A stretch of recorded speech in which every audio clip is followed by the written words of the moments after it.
Hoi julle, ek's Idalet Marits en dit is vir my 'n massiewe voorreg om 'n stuk van my getuienis te deel en dit wat die Here vir my gedoen het oor hierdie laaste 6 jaar. So vandat ek kan onthou is al wat ek wou gewees het 'n mamma. Ek is in 2014 getroud met my man Johan en ons het 2 dogtertjies. Ons oudste dogtertjie se naam is Marnike en die kleinste enetjie is Milana. So in 2018 het ek swanger geraak met ons eerste dogtertjie en in 2019 met ons tweede dogtertjie.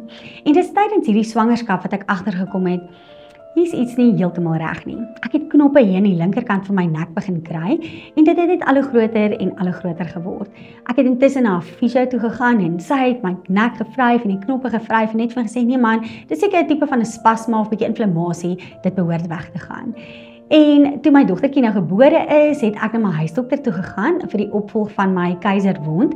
En toe sê ek vir my huisdokter, hoorie maar loer net so bietjie in my nek, iets voel nie 100% nie. En toe hy so vir daai knoppe kyk, toe sê hy vir my, nee, hierdie knoppe moet definitief nie daar wees nie. Kom ons gee dit so 2 weke en as dit nie weg is nie, kom jy terug, dan stuur ek jou vir 'n sonar. Dit was nou nie binne 2 weke weg nie en hy stuur my toe vir 'n sonar hier in die kliniek by Trigard. En toe die dokter so begin met die sonar en hy kyk so na my nek, dan kyk hy vir my nek en hy kyk vir die skerm en hy kyk vir my nek en hy kyk vir die skerm, maar hy sê nie een woord nie. En later roep hy toe nog 'n dokter in, maar hy sê nog steeds nie 'n woord nie en hulle albei kyk so na die skerm en dan na my nek en na die skerm en later vra ek my dokter, is daar nie ietsie wat dokter dalk vir my wil sê nie? En hy sê net vir my, nee Nooi, al wat ek vandag vir jou wil sê, is as jy my kleinkind was, het ek jou stad toe gestuur vir 'n biopsie. En toe ek die woord biopsie hoor, toe sê ek my dokter, is dit nie wat mense kry wat kanker het nie? En hy sê toe vir my, nee, hy gaan nou niks verder vir my sê nie, hy wil net graag hê ek moet stad toe gaan vir 'n biopsie. En op daai stadium wou ek nou nie 'n biopsie gehad het met narkose nie, want ek was besig om altyd my dogtertjies te borsvoed. So ek het op daai stadium gesê, is daar nie 'n ander opsie moontlik nie? En hulle sê toe, hulle kan 'n biopsie doen met 'n naald, wat hulle net van die vloeistof uit die grootste klier uittrek, en dan kan hulle vasstel, dis nie baie akkuraat nie, maar hulle kan dit vir my doen. En in hierdie wagtydperk was die Here so goed. My man is verskriklik lief daarvoor om goed te gaan oplees. So hy het baie jare terug het hy begin oplees oor natuurlike genesing en watse interessante maniere kan jy gebruik om jou liggaam te genees ensovoorts. En hy sê toe eendag vir my, liefste, ek is nogals bekommerd oor jou leefstyl, jou eetgewoontes, jy slaap te min, jy's baie gespanne, jy oefen nie en ek het op daai stadium net geleef op knickknacks en KitKats. So ek het regtig 'n baie ongesonde leefstyl gehad. En een aand, baie lank voor die diagnose, vra hy vir my, maar liefste, as jy ooit 'n diagnose sal kry, iets soos kanker, en dit kom moontlik oor jou pad, wat sal jy doen? Sal jy gaan vir behandeling, vir chemo, of sal jy nie? En ek het onmiddellik net gesê, nee, ek sal nooit vir so iets gaan, soos chemo, of bestraling, of een van daai behandelings nie. En in die tydperk, toe ek nou wag vir die dokter, om vir my terugvoer te gee van die biopsie, is die Here so goed. Ek het soveel vrede in my hart gehad, alhoewel ek eintlik vermoed het, dat iets groot op pad is, iets groot kom. En die oggend van die 21ste Oktober, lei my foon toe en die dokter, die chirurg van Pretoria, bel my toe en hy sê vir my, hy het vir my terugvoer om te gee oor hierdie biopsie. Dit is toe nou Oktober 2019. En die terugvoer wat hy toe vir my gee is, ek het stage 2A Hodgkin's lymphoma. Hy sê ek moet onmiddellik stad toe kom, ons moet onmiddellik met behandeling begin, hy wil my so gou as moontlik sien. Ek sê, dankie dokter, ek kom terug na dokter toe. En in my oomblik, toe ek daai foon neersit, moes ek eers gaan Google, wat is Hodgkin's lymphoma, want ek het nie eers geweet wat dit is nie, en hy het ook nie vir my verduidelik nie. So toe ek gaan Google, toe sê dit dis lymfklierkanker. En ek het onmiddellik my man gebel en my ma gebel en alsmaar in daai oomblik gee die Here vir my hierdie prentjie van Eksodus 17 van Moses wat op die berg staan. Die geveg, Josua moes die Amalekiete gaan veg het en Moses moes op die berg sit en sy hande in die lug hou. Ek weet nie of julle die verhaal onthou en elke keer as hy sy hande laat sak, dan was daar defeat, so hulle het verloor, maar as hy sy hande in die lug opgehou het, was daar oorwinning. En ek kry hierdie vrede in my hart van die Here wat sê, jy is nou soos Moses wat op hierdie berg staan en daar is 'n geveg voor jou, maar wees nie bevrees nie, ek het reeds die oorwinning. Ek sal in hierdie proses vir jou Aarons en Hur stuur om jou hande in die lug te hou. Mense se eerste vraag was toe hulle van my diagnose hoor, maar watse behandeling gaan jy doen en wanneer begin jy? En wanneer ek dan nou vir hulle sê, maar ek gaan die natuurlike roete gaan, ek gaan nie nou vir chemo of bestraling nie, was die antwoorde nie altyd baie gerusstellend nie. So ons het toe nou met 'n protokol begin. Ek het begin om hordes tissuesoute te bring, ek het te drink, ek het Epsom sout baddens begin vat, ek het begin sauna, ek het gerebound, ek het elke dag in die son gesit en geground, ek het begin cannabis gebruik, ons het 'n raafmasjien gekoop en ek het begin raaf, ek het koffie enemas gedoen elke dag, ek het 2 keer 'n week Vitamiin C drips gedoen, baie hoë dosisse daarvan, ek het sappe en smoothies gedrink dat dit by my ore uitkom. Die grootste geveg in hierdie tyd was my vlees. So Simpson wat geroep was vir 'n baie spesifieke roeping, maar sy vlees het die hele tyd in die pad gekom. Hy was eendag op pad na die volk toe en hy stap toe verby 'n dooie karkas, 'n karkas wat van 'n leeu. En hy so lus vir daai heuning en hy druk sy hand in daai karkas in. En hy mag dit nie gedoen het nie, want omdat hy toegewy was aan die Here, mag hy nie aan iets gevat het wat dood was nie. En ek het iets van dit ervaar in my vlees die hele tyd, daai geveg, soos Paulus sê, Romeine 7 vers 18, dit wat ek wil doen, doen ek nie, en dit wat ek nie wil doen nie, dit doen ek. So my vlees het my grootste vyand geword in daai tyd. En een oggend in my stilte tyd, toe ek so sit en tyd met die Here spandeer, vra ek vir my Here, hoe gaan ek hierdie geveg oorwin? Want hierdie natuurlike roete is verskriklik moeilik, en is eintlik 'n baie alleen pad, omdat mense nie regtig die roete verstaan nie. Kom gee die Here vir my hierdie skrif in Rigters 7 vers 2 van Gideon, hè? Ek weet julle onthou die verhaal van toe hy moes gaan veg het en die Here vir hom gesê het, maak jou manskappe al hoe minder en nog minder. Die wat bang is, sê vir hulle kan huis toe gaan. En die wat met hulle tonge uit die water uit drink, sê vir hulle ook hulle kan huis toe gaan. En op die ou end het Gideon daai geveg gaan veg met net 300 manne. En die boodskap wat ek daai dag gekry het, is dit wat die Here vir Gideon gesê het, wanneer jy hierdie geveg oorwin met al jou manskappe, sal dit jy en die manskappe wees wat die eer gaan kry. Maar wanneer jy hierdie geveg oorwin, en dit was eintlik onmoontlik in die natuurlike, sal ek, God, die een wees wat die erkenning kry, omdat jy 'n oorwinning gekry het. Die knop het net al hoe groter geword, en een oggend in my stilte kry ek hierdie vers, Eksodus 14 vers 14, waar God sê, hy sal in ons plek vir ons veg, nee, dis net voordat die Israeliete oor die Rooi See moes gaan, en ek weet net dat God in my plek vir my veg. Net daarna sê dit, hy is ons vaandel, en toe ek gaan oplees oor vaandel, hier is Jehovah Nissi, he is the Lord our banner, en dit sê, as 'n oorlogskip in daai tyd gegaan het op die see, en teruggekom het, en daar was 'n vlaggehuis, beteken dit, daar was oorwinning, maar as hy teruggekom het, en daar was geen vlaggehuis nie, het hulle verloor, daar was defeat. En ek het net in daai oomblik besef, dat God die oorwinning is, he is my banner, Jehovah Nissi. Ons het alles gedoen wat die woord sê. Jakobus 5 sê, kry die ouderlinge, laat hulle vir jou bid, laat hulle jou salf. Ons het dit gedoen, maar alles het erger geword. Ons het aangehou vas, aangehou aanbid. Ons het nagmaal gebruik. My asemhaling het op daai stadium al hoe moeiliker geraak. Die limfkliere het my lugpyp toegedruk dat ek nie meer kon asem kry nie. Een aand gaan ek na my dogtertjie se bedjie toe waar ek kon neerlê, en ek het elke aand vir gesing Jesus groot bo almal voordat sy aan die slaap geraak het, en in daai aand vra sy vir my, mamma, sing vir my asseblief Jesus groot appels. Sy kon nie sê Jesus groot bo almal nie, so dis so kosbaar, en daai aand toe ek vir ons sing en die trane loop oor my wange want ek was besig om te versmoor, het ek gedink dis die laaste aand, so ek sing Jesus groot bo almal, en ek besef ek weet nie of ek môreoggend gaan haal nie. Daai aand sit ek en my man in die bad, as ons ernstig moes planne beraam of so, dan gaan bad ons 'n lang sessie. Daai aand vra ek vir hom, liefste, wat dink jy moet ek doen? Dink jy ons moet van roete verander? En hy sê vir my, weet jy wat, as ek my pappa en my Johan hoed wil opsit, dan wil ek vir jou vra asseblief begin met chemo. Maar as ek my Jesus hoed opsit, wil ek vir jou vra, wees asseblief gehoorsaam aan dit wat God vir jou gesê het. Wow! Daai aand klim ek uit die bad en ek gaan val op my knieë neer, en vir die eerste aand van die diagnose breek ek en ek vra vir die Here, sal U asseblief my lewe spaar ter wille van my gesin, ter wille van my kleinkindertjies, ter wille van my man. Maar ek kry hierdie vers in my gees wat sê Matteus 10 vers 37, as jy jou man of jou vrou of jou pa of jou ma of jou kind liewer het as vir my, behoort jy nie in my koninkryk nie. En daai aand tref dit my, ek sal anders moet begin bid. Hierdie gaan nie oor my man of my kinders nie.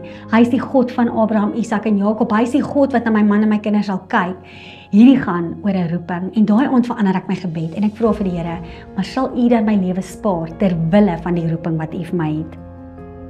Daai aand het die Here die angel uit die dood uit vir my kom haal, soos daar geskryf staan in 1 Korintiërs 15. Die volgende oggend vroeg hou ek stilte tyd, ek hou nagmaal, ek dans voor die Here, al het ek letterlik nie asem in my longe nie. En ek voel die Here sê vir my, ek moet die verhaal van Hiskia gaan lees, en ek weet eers waar staan die verhaal van Hiskia, en so ek gaan Google, en ek sien nie, dis in 2 Konings 20, en hoor hierdie kosbare woorde, Hiskia sê, maar Here, het U nie gesien hoe hard ek probeer het om U voorskrifte te gehoorsaam nie? En dit het so weer galm in my binneste, en ek vra daai oggend vir die Here, Here, het U gesien hoe hard ek probeer het om gehoorsaam te wees? Ek probeer so hard. En God besluit, hy gaan sy lewe verleng. En ek kry die gevoel in my hart daai oggend, God het besluit, hy gaan my lewe verleng. Maar steeds word alles net erger, my asemhaling word nog erger, ek raak nog meer benoud, die knoppe raak al hoe groter. Een oggend gaan stap ek met my dogtertjies, dis 'n koue wintersoggend, en ek gaan stap met hulle, en toe ek so halfpad om die blok is, besef ek gaan dit nie terugmaak tot by die huis nie. My asemhaling is net te min, ek het te min suurstof. En ek bel my man op daai oomblik, want dis alwaar ek kon dink, en hy antwoord nie, en ek bel hom nog 'n keer, en hy antwoord weer nie, en hy was in 'n vergadering, so hy kon nie antwoord daai oggend nie. En al wat ek vir myself sê is, as ek hier iets oorkom, sit hierdie 2 babatjies alleen in hulle stootwaandjie. En ek vra vir die Here, help my om tree vir tree, net voet vir voet te sit tot by die huis, dat ek dit kan maak om hulle veilig net by die huis te kry. En deur die Here se genade het ek by die huis gekom. Ek het in die motorhuis ingestap en gelukkig ons huishulp was daar om my te help. En ek het daar in ons kombuisvloer, op die kombuisvloer in mekaar gesak. En daai dag het ek geweet, dis verby. Dit was dit nie. Maar daai dag het ek besef ons staan by 'n kruispunt. Ons sal 'n besluit moet maak. Gaan ek begin met chemo of gaan ek aan met hierdie natuurlike roete? Maar soos daar in 2 Samuel 5 vers 22 staan, Dawid het elke keer die Here geraadpleeg. Hy het nooit 'n besluit uit sy eie hart of uit sy eie vrees of sy eie emosies gemaak nie. Dit is so 'n kosbare verhaal dat hy en sy manskappe moes die vyand gaan veg het. En God het gesê, Dawid, wag. Hierdie keer moet jy hulle nie van voor af aanval nie, maar van agter af. Maar wag tot jy die geruis in die bome hoor. Soos mense wat marseer, dit gaan soos dit klink. En dan moet jy die vyand gaan aanval en jy sal oorwinning hê. En hulle het gehad. En daai dag vra ek vir die Here, maar as iets in hierdie roete van my moet verander, Here, kom wys dit vir my, ek raadpleeg U. Augustus 2020 word ek een oggend wakker, 4:00 die oggend, en ek word met hierdie massiewe groot rooi woord, chemo wakker. En vir die eerste keer het ek vrede, 'n vrede wat alle verstand te bowe gaan. Ek voel die Here het vir my gesê, gaan jy my soos Abraham met Isak vertrou, en jou kind vat tot by die altaar en weet dat ek die offer gaan voorsien. En dis daar waar ek op daai oomblik was. Ek moes die Here tot by die altaar vertrou het. En toe ek daai woord chemo hoor en ek word daai oggend wakker, maak ek my man wakker 4:00 die oggend en ek sê vir hom, ek moet vir jou iets vertel. En hy is so opgewonde, hy is so deur die slaap. Hy sê vir my, maar dit moet die Here wees wat met jou gepraat het. Want nie ek of jou ma of enige iemand anders wat jou probeer oortuig het om van roete te verander, kon jou oortuig het nie. So dit moet die Here wees wat met jou gepraat het. Jy sien, ek het altyd gedink dis God of chemo. Ek het nooit gedink dat God in chemo kan wees nie. So die 8de September het ek toe met chemo begin en die kosbare ding van nommer 8 beteken new beginnings. En op daai dag het die Here vir my 'n nuwe begin kom gee. Dit was 'n wilde tyd, dit was COVID, so ek was alleen, dit was baie toetse, dit was isolasie, dit was tente oral opgeslaan. Dit was 'n interessante tyd om chemo te kry. Maar na my eerste sessie chemo was alles anders. Ek het daai aand minder kortison begin drink. Ek was elke dag op 10 kortisonpille net om my so klein bietjie te help met my asemhaling. Maar daai aand het ek besef, ek voel beter, ek kan asemhaal. En omtrent 'n week na die eerste chemo het al die knoppe verdwyn. Wow. Ek het elke keer daai rooi sak waar almal praat en die swart sak gekry en nog 'n klomp ander sakke daarna. En ek het elke keer gesê oor daai chemo spreek ek lewe. Dis Jesus se bloed wat in my are loop. Dis nuwe DNA. Ek was elke keer so opgewonde met elke sak. Markus 16 vers 18 sê ons sal iets giftig inneem, iets dodelik en dit sal ons geen skade aandoen nie. En dis presies wat gebeur het. Want die susters het met my gepraat en vir my 4 bladsye vol neeweffekte gegee. Van hartstilstand tot skielike dood tot al die erge goed waaraan jy kan dink. En ek het maar skaars 2 neeweffekte gehad. Ek het my hare verloor en ek was party oggende so klein bietjie naar. 'n Chemo se geveg is eintlik in jou kop. Kyk, God sê in sy woord, ons moet ons gedagtes vul met dit wat lieflik, lofwaardig, eerlik is. Ons moet ons gedagtes oppas, want dis daar wat dit is in ons gedagtes wat bepaal dit wat ons eintlik word. Elke behandeling was baie alleen, dit was omtrent 6 ure lank, maar ek het altyd vir die Here gevra, stuur vir my iemand met wie ek vandag kan gesels. Ek het daar oom Frans ontmoet, ek het dit aan die Magda ontmoet en ek kon net soveel mense die woord van God deel en baie groen smoothie resepte.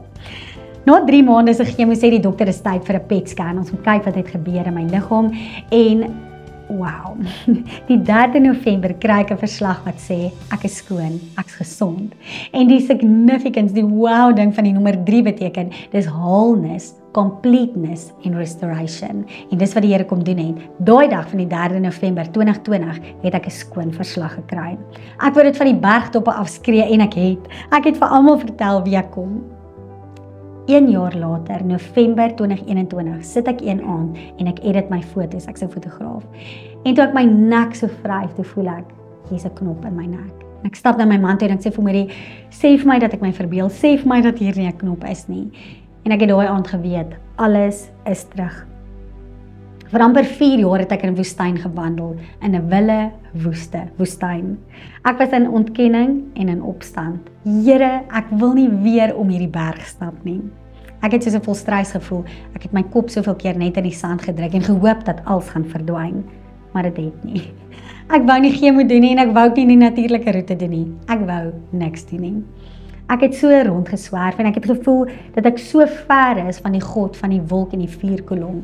Daai God wat ek so goed geken het, daai God aan wie ek so naby was, is ek so ver vanaf. So verlede jaar die 18de Maart op my verjaarsdag 2024 besluit ek gaan met 'n 21 dag watervas begin. Ek moet die Here soek. Ek moet daai God weer kry. Want kyk, hy sê in sy woord, nader julle tot my en ek sal my tot julle nader. En dis presies wat die Here kom doen het. Hy het my kom koester en hy het nuwe hoop vir my kom gee. Ek het besef die geveg is nie verby nie. Jesus sê self, neem op jou kruis en volg my. En soos Johannes, onthou Idalet, gaan jy 'n ander roeping hê.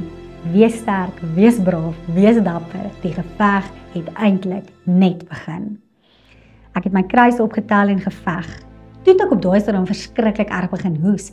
Ek weet nou dat dit kliere was rondom my longe wat my longe so gedruk het en dis wat my so benoud gemaak het. Maar die knoppe het toe aan die regterkant van my nek begin verskriklik erg, verskriklik groot en my hoes het al hoe erger geword. Ek het besef my liggaam is in die moeilikheid. September laas jaar het ek baie siek geword. Ek het so swak geword. Ek het so gehoes, ek was so moeg, ek het so baie gewig verloor en ek het bloeding gehad. Dit was verskriklik, my eetlus was weg, ek het nagswete gekry, ek moes party nagte opstaan en nuwe nagklere aantrek, so nat gesweet was ek. So daar het ek al die simptome gekry van Hodgkin's lymfooma, wat dokters altyd vir my gevra het jy hierdie simptome, het jy daai simptome, het jy hierdie simptome, en ek het nooit een van daai simptome gehad nie, maar nou was alles daar, full blown. Ek gaan toe na my huisdokter toe en ek vra vir haar, sal dokter asseblief my bloedtoetse doen? Ek besef my liggaam is in die moeilikheid, maar ek wil net weet in wat 'n groot moeilikheid is ek. Sy doen toe nou bloedtoetse en sy sien dat my HB-telling 6.5 is, my infeksietelling is oor die 900. Nou, HB vir jou om reg te funksioneer moet, as ek reg verstaan, so tussen 12 en 15 wees en jou infeksietelling moet onder 50 wees. Ek was in groot moeilikheid. Sy sê vir my al opsie wat daar nou vir my oor is, of ek moet palliatiewe sorg gaan kry, hulle kan jou net gemaklik maak tot jy nou die einde bereik van jou lewe, of jy moet 'n onkoloog gaan sien. En daai dag besef ek, die geveg is groter as wat ek gedink het. Maar Here, ek kan nie nou chemo weer doen nie. Ek wil nie nou 'n port hê, narkose en operasies en toetse om hierdie hele proses van vooraf te begin. Ek het net nie kans gesien nie. Ek bedoel, die vakansie lê voor, Desember vakansie en my homeschoolroete lê voor. Ons het beplan om my graad 1 dogtertjie te homeschool en ek is so opgewonde daaroor want ek sê juffrou en ek kan net nie wag vir hierdie nuwe roete wat voor lê nie. So ek het besluit ek gaan deurdruk. Maar in Januarie vra ek die Here, hierdie jaar 2025, vra ek die Here vir 'n woord vir hierdie jaar. En die Here gee my hierdie vers in Psalm 92 vers 11. Ek gaan jou so sterk maak soos 'n buffel en ek gaan jou kop salf met vars olie. Toe ek daai skrif hoor, toe weet ek, hier kom 'n groot geveg. Iets groot is op pad en na die vakansie toe ons toe nou by die huis kom in Januarie, toe besef ek kort regtig hulp. Ek het soveel pyn in my regter ribbes begin kry en ek het gedink, dis oordat ek so verskriklik gehoes het, dis wat die inflammasie of ontsteking of dalk in my ribspiertjies veroorsaak. So ek was vir fisio toe en hulle het my gefisio, maar niks wou help nie, niks wou beter raak nie. Ek het na my huisdokter weer gegaan en sy het gesê, onthou daar's niks wat ek vir jou kan doen nie, jy moet 'n onkoloog gaan sien. Ek het vir gesê ek wil 'n vriendelike, dokter hê en sy moet 'n vrou wees, dat sy my kan help. En die 27ste Januarie hierdie jaar gaan sien ek toe vir die eerste keer weer 'n onkoloog. Ek het daar voor haar gesit en sy het my gesê, besef jy gaan nie vandag huis toe nie, jy is te siek, ek neem jou vandag op in die hospitaal. Ek het net vir gesê, maar ek kan nie, ek het nie my kinders gegroet nie, ek het nie 'n tas gepak nie, sy het net gesê, jy verstaan glad nie mooi nie, jy word vandag opgeneem. En my man het vir my gesê, vandag volgens die roete wat die dokter vir ons sê. Ek is opgeneem en ek het geweet dat God se tyd en sy plan perfek is, want God laat alles ten goeie meewerk vir die wat hom liefhet. En die aand van die 28ste Januarie kom die narkotiseer na my toe. Hulle moet nou biopsie doen, so hulle moet een van die kliere weer uitsny om te kyk hoe ver die kanker gevorder is en hulle moet 'n port my implant om die chemo dan nou later makliker te maak. En hy kom na my toe en hy lyk doodsbenoud en hy sê vir my, wel, hierdie operasie gaan nie eintlik kan plaasvind nie, want jou trachea het so geskuif dat hy aan die kant van jou nek sit as gevolg van die knoppe wat hom so gedruk het. So as daar is asemstilstand of nood of iets gebeur in die teatersaal, gaan ons jou nie kan help nie, want ons kan nie vir jou 'n pyp indruk om jou te laat help asemhaal nie. So die kans dat jy uit hierdie operasiesaal gaan kom is baie, baie skraal. Daai aand het ek geweet, ek moet begin bid, baie bid. Ek het my man gevra om bel asseblief ons pastoor, hy was so goed vir ons, hy het in die gang gaan staan en het vir my gebid, maar daai aand was ek doodsbenoud. En terwyl ek so lê en onophoudelik huil, kom daar iemand ingestap, 'n man. Hy het gewone skrap soos teaterklere aan, maar iets was anders aan hierdie man. Hy het 'n teenwoordigheid by hom gedra wat ek nog nie in my lewe ervaar het nie. Hy gaan staan daar in die hoek en hy sê nie 'n woord nie, hy kyk net vir my. En terwyl ek so onbeheerst huil, kom hy vorentoe gestap en hy sê vir my, "Ma'am, can I please pray for you?" Maar die stem wat daai man gehad het, is iets wat ek nie kan verduidelik nie. Ek het geweet die Here, die God van die leerskare, het hierdie man vandag na my toe gestuur. Hy sak op sy knieë neer en begin vir my bid. Hy begin die skrif bid van Genesis tot omtrent Openbaring. Solid. Hierdie man ken vir God. En toe hy afsluit, net voordat hy sê amen, sê hy, "Remember, the Lord of hosts is going before you." En daai aand het ek geweet, ek kan ontspan, God is by my. Joh, daai man het gelyk of hy uit 'n weermag uitkom. Sy skraps het gelyk soos iets uit dit wat die Here vir ons sê in Efesiërs, ons moet ons wapenrusting aantrek. Dis presies hoe daai man gelyk het. Maar hy daar in die hoek gestaan, nie 'n woord gesê nie en hy het my ingestoot teater toe. Ek het daai aand besef, ek moet almal vergewe wat ek nog kan vergewe en ek moet bid soos ek nog nooit gebid het nie. Dit was so kosbaar want tydens 'n kankerdiagnose besef jy moet nogals diep delf en jy het baie innerlike genesing nodig, partykeer nog meer as die uiterlike genesing. Die operasie was suksesvol, die klier is uitgesny, die PET-scan is gedoen toe nou daarna om te sien wat het als gebeur. En die 11de Februarie kom die onkoloog in my kamer in die hospitaal en sê vir my, "Hoorie, ek het besef jy's siek, maar ek het nie besef jy's so siek nie. Hierdie is 'n baie groot geveg en ons moet sien wat ons vir jou gaan doen." Ek het besef daar's nie net 'n Goliat wat voor my staan nie, maar 'n hele weermag. Maar saam met God het ek geweet, gaan ek kan oorwin. Die internis wat naderhand oor my was, omdat die onkoloog nie eintlik antwoorde vir alles gehad het nie, was op daai stadium so benoud want my HB het afgegaan na 5.2 toe. Hulle het vir my 9.1 in die bloed gegee, maar niks wou beter raak nie. Die HB wou nie op nie en my infeksietelling wou nie af nie. My geduld op daardie stadium was baie min want ek wou huis toe gaan na my kindertjies en my man toe. My trane was baie. Ek het gevoel ek laat my gesin in die steek. Die dokter kan my nie ontslaan nie want hy sê net vir my as hy my nou gaan ontslaan, gaan ek definitief doodgaan en dit gaan nie 'n lekker een wees by die huis nie. Ek het gekrul van die pyn elke dag. Ek het geen eetlus gehad nie. Ek het so baie gewig verloor. Ek het op daai stadium 40 kg geweeg. Ek het net besef dat my graad 1, haar mamma lê in die hospitaal en sy het nie 'n juffrou nie. Sy het al vir 1 en 'n half week in die skool nie.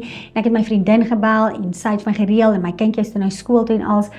Maar wat 'n moeilike proses, maar in daai moeilike proses was God steeds, want hy sê hy sal ons nooit in die steek laat, hy sal ons nooit verlaat nie en hy het so vir ons voorsien op 'n bonatuurlike vlak met 'n skool, met kosbare juffrouens wat my en my gesin, my kinders so gedra het. My ma was so goed vir my, sy het soos 'n tweede mamma vir my kinders geraak. My man het soos 'n pappa en 'n mamma en 'n versorger alles in een geraak. My sussie het gekom van die Kaap of sy het gehelp, almal het gehelp waar hulle kon en mense se gebede het my gedra. Ek het besef mense het 'n laar om ons getrek, want sonder dit sou ons nie hierdie geveg kon oorwin nie. Ons het tot die einde van onsself gekom.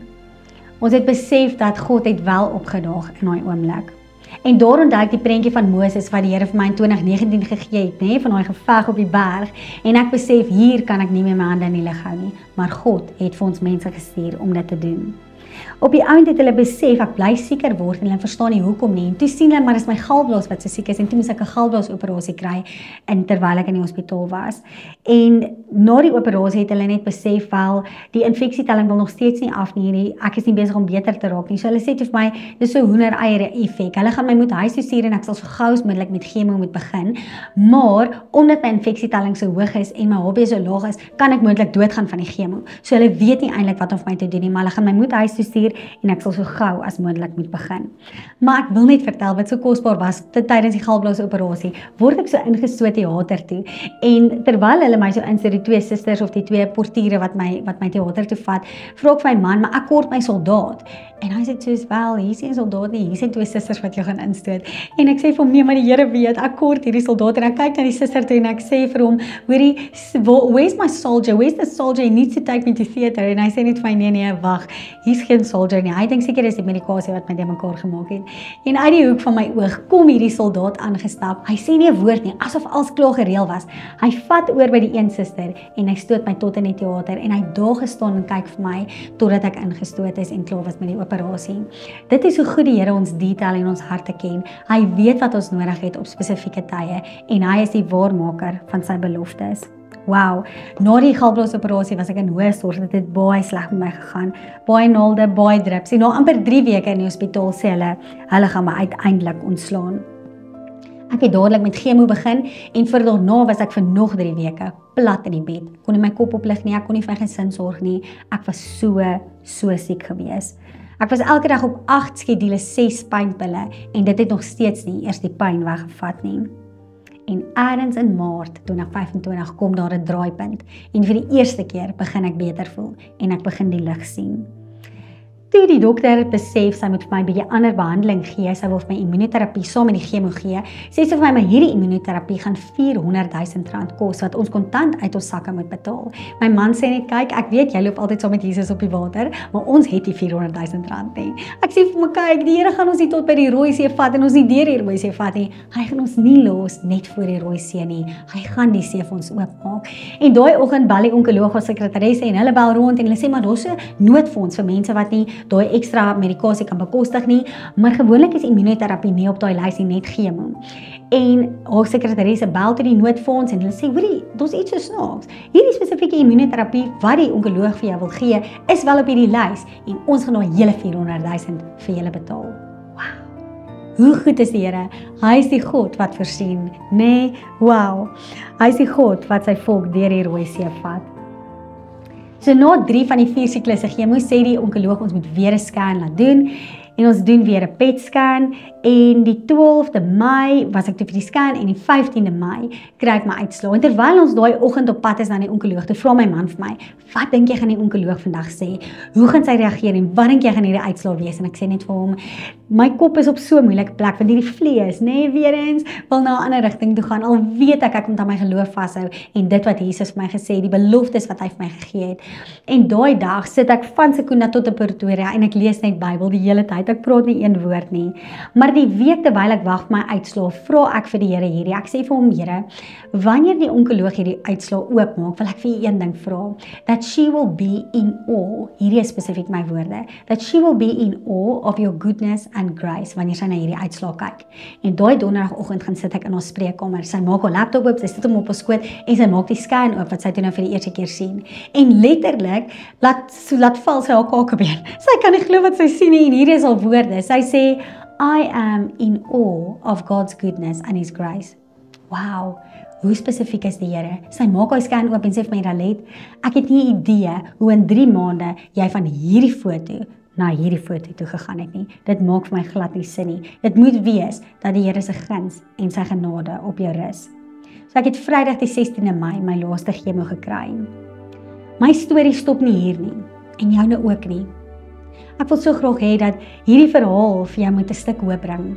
'n Stuk hoop dat ons nog steeds die God dien van Abraham, Isak en Jakob. Die God wat sy volk deur die woestyn vat met die wolk en die vuurkolom. Want as dit is wat God vir my gedoen het, kan hy presies dit vir jou doen. Ons kan hom vertrou, ons kan sy karakter vertrou. In sy Ou Testament is waar hy sy karakter vir ons kom openbaar. En vandag sit ek hier en ek wil soos die een melaatse wat omgedraai het uit die 10, terugdraai en sê, Dankie Jesus. Ek kom eer die Here vir vandag, wat hy vir my gedoen het, vir hoe hy my gedra het deur hierdie 6 jaar en vir genesing wat hy laat plaasvind het. Hy is Jehovah Rapha, the God who heals.